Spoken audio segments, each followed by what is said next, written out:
Do you remember the first job you ever applied for? Maybe it was during your college placement cycle. Or maybe it was a frantic search on Naukri.com or LinkedIn right after graduation. However, you did it, and whatever role it was for, the struggle was more or less the same. You probably spent hours tweaking your resume, asking a friend to review your cover letter, even rehearsing answers in front of a mirror for that dreaded interview round. And then would come the wait. Days, sometimes weeks, refreshing your inbox over and over again, hoping someone would get back to you. That was the old way of applying. It was slow, it was deliberate, and more often than not, it was exhausting. Fast forward to today, and that old slog feels almost quaint. We are in a world which is the AI world today, where new things are coming every single day, where things are changing every single day. Number one, I cannot have a structured job description anymore.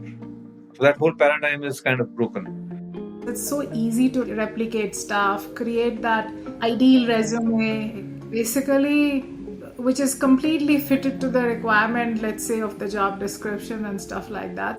About 40% people who are not relevant to what they're applying for a job, so they literally are applying everywhere. Here's what's changed. A founder posts one role and wakes up to hundreds, sometimes thousands of applications. Most look perfect. Tailored resumes, keyword-rich cover letters, but half are written or polished at least by AI. And by the first screen, no one's sure who actually did the work. Which is why some companies are now going back to the drawing board. They are rewriting the funnel, right from the job description to the interview. Over the last few weeks, I spoke to more than a dozen recruiters, hiring managers, and founders to understand what's really going on behind the scenes. I asked all of them one question. If you had to reimagine the hiring funnel from start to finish today, what would it look like?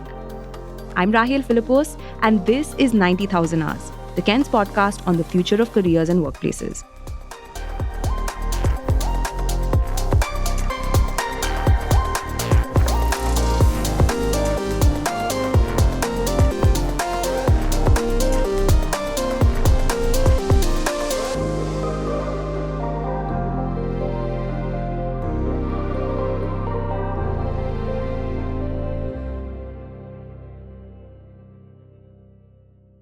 Okay, first and foremost, let's define the hiring funnel we're looking at today. For the sake of this conversation, I'm going to break it down into 4 familiar stages. Number 1, the job description. Number 2, the CV. Number 3, the test. And finally, the interview. Let's start at the very beginning. On paper, job descriptions are meant to be the blueprint. They're a neat list of what the company is looking for and what they expect a candidate to bring to the table. Simple enough. Except more often than not, these job descriptions end up reading almost like a wish list for a superhero. The perfect candidate hardly ever exists, and in practice, employers end up drowning in an ocean of resumes, many of which have very little to do with the role. The result is a clear mismatch between skills and expectations. You know who's a big critic of long, dreary job descriptions? Manav Garg. He is the co-founder and managing partner of Together Fund, and he believes that the traditional JD is completely redundant today. Let's take a step back and understand that we have gone through multiple waves in the last 20 years. Now, AI has brought in a fundamental shift. So, in every wave, if you look at it, we go through a change. When we moved to cloud in 2010 or early 2010 period, when cloud starts gathering momentum, we went through a pace of change, but we had almost a decade to settle with the pace of change, right? SaaS started in India, at least in the US it started in 2004, and we had a good 15 years to change. So the pace of change was still, I would say, significantly slower than AI is offering. So therefore, number one, the pace of change is breathtaking, right? You get up in the morning and things is totally new world. Manav knows this firsthand. Until about a year ago, he was the founder and CEO of Eka Software Solutions, a SaaS company he built from the ground up, taking it from zero to more than 600 employees over 2 decades. Today, as a VC, he works with dozens of early-stage tech and AI startups. many of them in the exact position he once was in back in 2004, building that first team. But regardless of the scale of the venture, what most founders are looking for today, he says, has changed completely. I think we are again going by the paradigm that things are going in an incremental fashion. So therefore, we are saying, okay, fine. Now, if I used to know, let's say Java, C++ come, I know C++. Now cloud technology comes, I can therefore learn cloud technologies, and therefore my engineering capability is same. But I don't think we're looking at the change in a similar way today. If you look at it with AI coding assistants, for example, right now, yes, the engineering approach is required, but do I need as many number of engineers to do the same level of coding? The answer is no. If I was a content writer, right? So I'm my job will be at risk, right? So we're not looking at reskilling. So I want to change the paradigm there. I think we're looking at an adaptive change where you have to unlearn what you have learned so far, and then also at the same time go to a new world. I think we kind of exist in a parallel world right now. Obviously, the existing world is very big, but there's a new world which is getting created very fast, which has very little, you know, feedback loop to the world that we live in. So I think it is a significant shift in the plane. Uh, so I think that is the jump, which is making us all rethink how we have to do things fundamentally. Manav explained this shift through the lens of the tech world. But he says, across industries, the top priority today is finding talent that is adaptive, meaning people who can keep pace with the velocity of change. Big shoes to fill, which raises the rather obvious question: how do you actually find that person? Okay, so let's look at before and after, right? So let's say before ChatGPT arrived in November 22 and after, which is the era we are in now. So when I used to have, for example, we will give a job description. Let's say if Rahel comes, I want to hire Rahel for, let's say, doing a podcast show for my company, right? I would float a resume structure profile saying I'm looking for somebody who is, background in journalism, speaks really well, have had the experience of podcast, and maybe have a good screen presence and good voice. Thanks, Manav. I hope my manager is listening.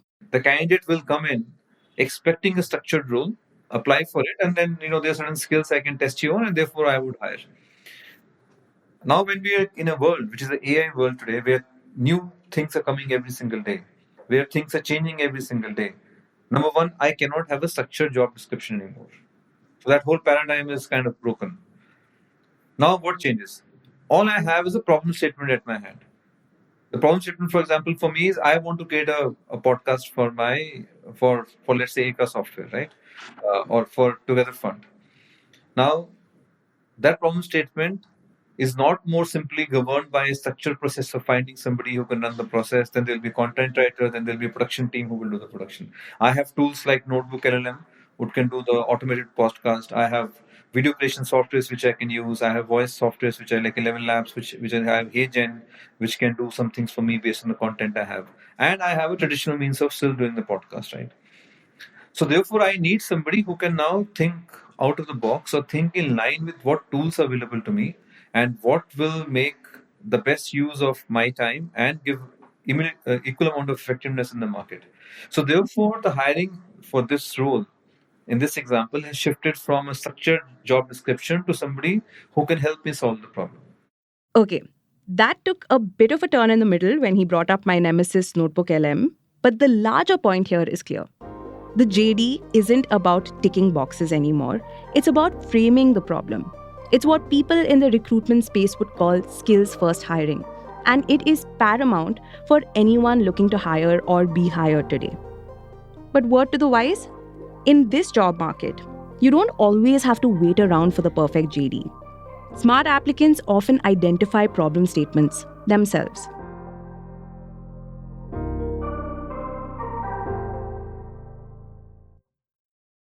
Okay, Harsh, what are we looking at? Okay, so I think so. In the first slide, what I started with was just talking more about my background. That's 28-year-old Harsh Jain from Bangalore. 2 months ago, he joined full stack voice AI platform Smallest as its head of partnerships. And what he's showing me right now is the presentation he sent to the startup's founder, Sudarshan, to land the role. Can you just walk you through the structure of it, right? The structure. So like I did not make a lot of slides, like some like 6, 7, 8 slides, I think. And largely, I started with what my journey was so far, right? Like a short blurb from right from 2019 until now. Harsh scrolls to the first slide. It's this timeline of his career highlights, starting with an internship at a VC fund when he was in college, then a stint at credit card payments platform Cred in 2019, then co-founding Newman's, a venture-backed B2B SaaS play in HR tech. Next came Beat Fantasy, his second startup, bootstrapped this time, which ended up being one of many that shut down after the recent ban on real money gaming. There was like these 5 buckets that I had, and where I see myself today, where ending it with, okay, hey, I'm looking for my next adventure, right? Where I can sort of bring my customer empathy, growth, experimentation, and ability to create like win-win partnerships into the role that I'm seeking. And the second and third slide were mostly around, okay, how if we have to scale voice AI. When Harsh approached Smallest, there was no formal opening or JD to match himself against. He had first discovered the startup during the IPL while looking for a faster way to make 150 re-engagement calls to users of his previous venture, Beat Fantasy. I also had like a larger thesis building up around voice as well, because it's the most information dense medium, right? Like you can explain so much nuance with voice, and largely I have like more dystopian views for voice as well. I think we can keep that for some other day. His less dystopian views on voice and how best to distribute a platform like Smallest better were what made it to the final presentation he sent across to an unsuspecting Sudarshan Kamath, the founder of Smallest AI. The second and third slide were mostly around, okay, how if we have to scale voice AI in financial services, how do we do that? And that's where I covered like the larger pool around the Salesforce channel partners, like just channel partners in general. I think in hindsight, I was still thinking very myopic. Myopic or not, Harsh's non-traditional application ended up working. No CV, no formal process, just a problem statement and the conviction that he was the right person to solve it. It's the classic show don't tell approach, one that Abhimanyu Saxena, co-founder of tech upskilling platform Scaler, says is becoming essential in hiring today. The resume in a way is getting slightly irrelevant. Few people have had a closer view of the hiring landscape than Abhimanyu Saxena. As co-founder of InterviewBit and Scaler, he spent years helping thousands of people land jobs. When I met him this Saturday, he told me the biggest challenge employers face today is volume. India's talent pool is massive. Now, when we are talking about that kind of volume, let's say if a company is hiring, say 50 software engineers, they're going to get at least few thousand resumes, right? Now, of course, the chances that how do you stand out in those few thousand applications? I think the key answer is that companies, hiring managers, they care more and more about, show me your work, show me proof of work. Abhimanyu says this is a product of larger shifts in the market. 20 years ago, building and scaling a product as an individual was almost impossible. You needed the backing of a big company to be able to do something like that. Which is why resumes leaned so heavily on brand names and headcounts. I was part of this 50,000 person organization that achieved X. Today, the doers can show exactly what they have built on their own. Let's say even a marketer who shares their brand strategies, what result did it lead to, what were the insights, right? Now that puts you aside. Hiding, I think slowly the time to hide behind that I was part of a big company, big team, and hundred of things were happening. What did I do? I'm not talking much about that. I think that is shifting. Proof of work, what have you built, what have you done? I think that keeps people aside. Now, Abhimanyu is alluding to something multiple hiring managers and recruiters I spoke to confirmed. More than a dozen told me they saw a significant increase in applications in the last 12 months. Most saw a 20 to 50% increase. Many of them said these CVs and applications were clearly made with significant AI assistance. Tick a couple boxes in the JD? Great. With AI in your corner, you can churn out a polished CV and cover letter in minutes. You can make yourself look like the perfect fit and fire off an application. The result of that is that the person who posted that job ends up being buried under resumes, most of which don't even belong in that pile. Sanam Rawal, the founding partner of HR advisory firm Metamorph, told me that's why the very first HR phone call has suddenly become critical. Recruiters today, she said, have to act almost like private investigators. They have to cross check every single career move, every single project, all just to figure out if what's on the resume actually adds up.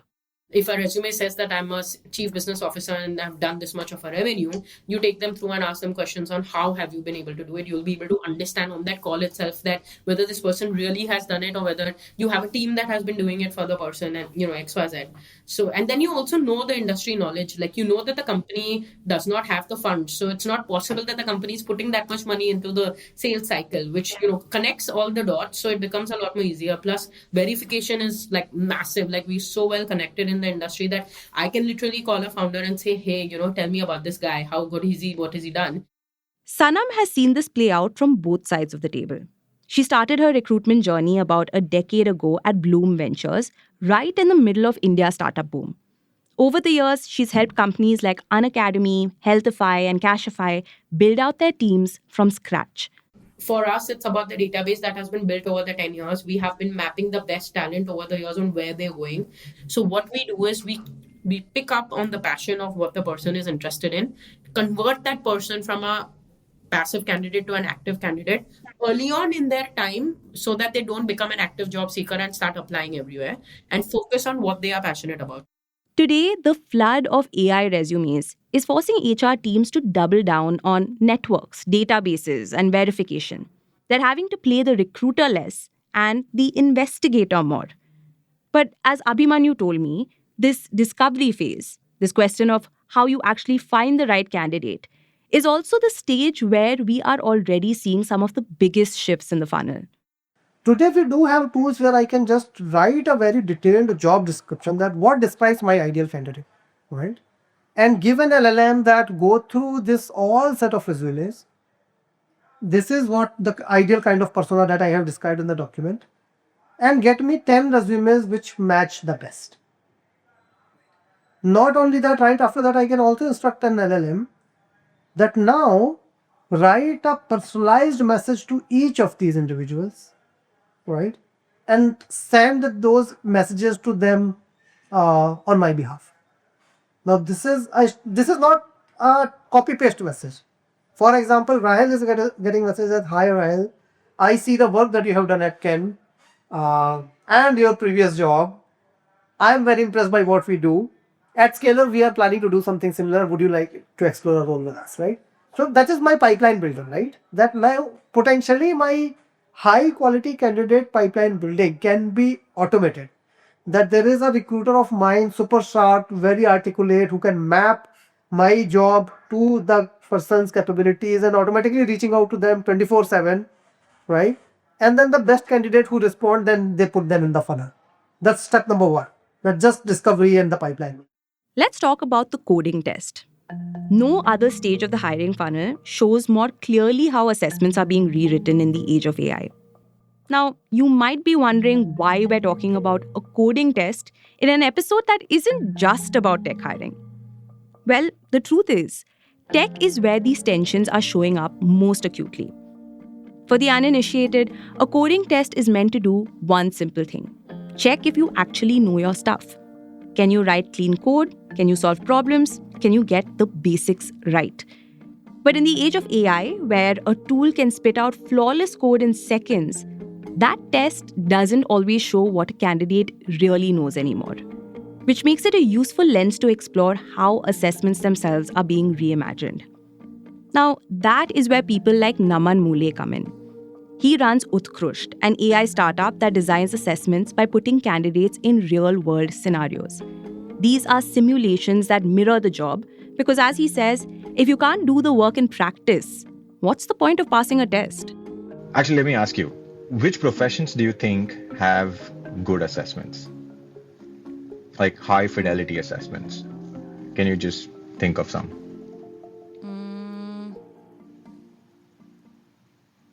Probably medicine. I don't know. Yeah, I would doctors. assume. Yeah, You're right. doctors. Yeah. Doctors. Because if you get the wrong doctor, people die. Right? Yeah. Because the stakes are that much higher. Exactly. Yeah. Pilots. Pilots, If yeah. pilots don't cross like some 1,000 hours on flight simulation, people die. Right? Yeah. F1 Formula drivers, right? Formula F1 drivers. If Formula drivers are not like really skillful, billions of dollars, right? Like the car's gonna blow. Right? So in high stakes situations, they figured out assessments, right?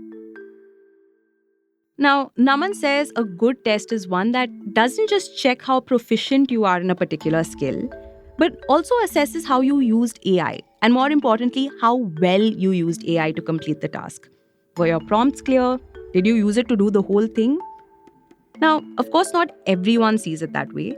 For instance, I spoke to the founder of a Bangalore based machine monitoring startup. For technical roles, they bring applicants into the office, disconnect the internet, and ask them to build something simple like a login page. They don't care if you will use AI on the job later. What they want to see is whether your fundamentals are strong. Another hiring manager at an AI company described a very different approach.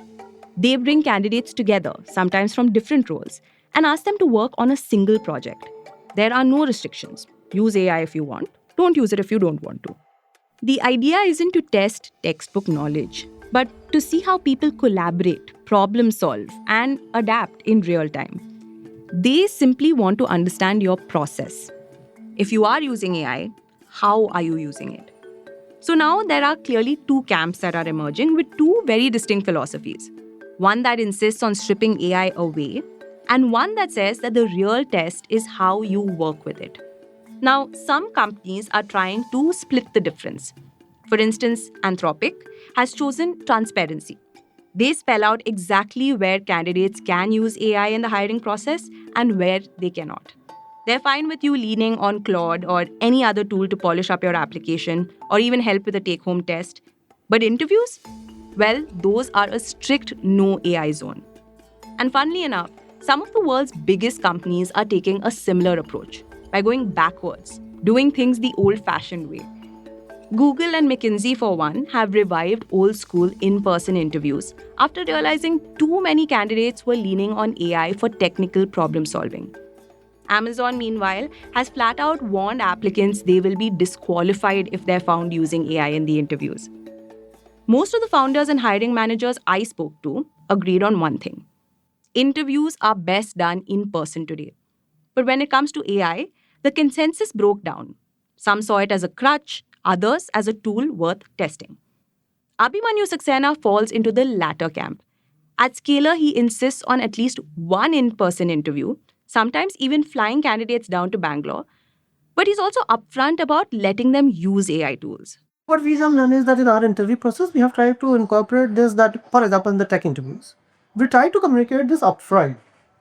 That see, during the interviews, we are totally comfortable that if you want to use a chat GPT or any other coding tools, we are totally comfortable. But like whichever tool, it's like world is your OSS, you use whatever you want. But what we want to ensure is that you keep sharing and explain to us that why you are using this tool, how you are using this tool. We try to communicate this at the very beginning of the interview itself. Because that keeps people more comfortable, and of course in the interview the first thing that we want to try to solve for is that the other person is super comfortable. Of course it's a stressful time when you are giving an interview. So I think communicating just very clearly at the very beginning that what are your expectations, what you are okay with, what you want from them. It's part of our interviewer training process in a way that be very transparent, upfront and clear about it. Abhimanyu and Manav Garg Together Fund both stress that whatever else changes, testing for fundamentals remains essential. In fact, Manav pointed out that some companies are extending this idea beyond interviews and coding tests altogether by bringing candidates, particularly younger, early career applicants, in as interns or trial hires. So, work with us for 3 months is the instruction, and let's see if you can solve problems at the pace that we need. Now, when you think about it, it really is the full circle of the hiring funnel. From resumes and job descriptions to coding tests and interviews, every stage is being rewritten in the age of AI. But the question employers are asking hasn't changed. Can you actually do the work?